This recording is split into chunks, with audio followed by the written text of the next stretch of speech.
দেশে ফ্যাসিবাদী শাসন প্রতিষ্ঠা করতে না পারে সেটি নিশ্চিত করেই এখন সময়ের দাবি। ফ্যাসিবাদ ফিরে আসা ঠেকাতে সাংবিধানিক প্রতিষ্ঠান শক্তিশালী করছে সরকার। বগুড়ায় সিটি কর্পোরেশন সহ বেশ কয়েকটি প্রকল্পের উদ্বোধন। বিকেলে যোগ দেবেন জনসভায়। ডিপো থেকে জ্বালানি সরবরাহ বাড়ানোর দাবি পুরোপুরি কার্যকর হয়নি। তেল পেতে দীর্ঘ অপেক্ষা।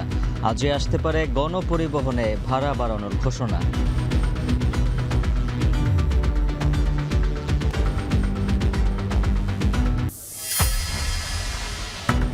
এবার সারা দেশে হামের টিকাদান শুরু। ৩ সপ্তাহে পাবে ১,৭০,০০,০০০ শিশু। ময়মনসিংহ ও সিলেটে আজও 2 শিশুর মৃত্যু।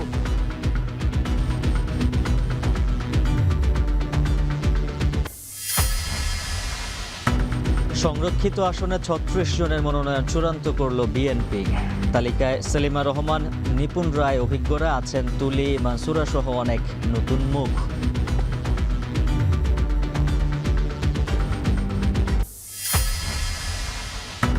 কাল শুরু এসএসসি পরীক্ষা। অংশ নেবে ১৮ লাখের বেশি শিক্ষার্থী। খাতা মূল্যায়নে অহেতুক কঠোরতা নয়, প্রশ্ন ফাঁস ঠেকাতে সাইবার নজরদারি, বললেন শিক্ষামন্ত্রী।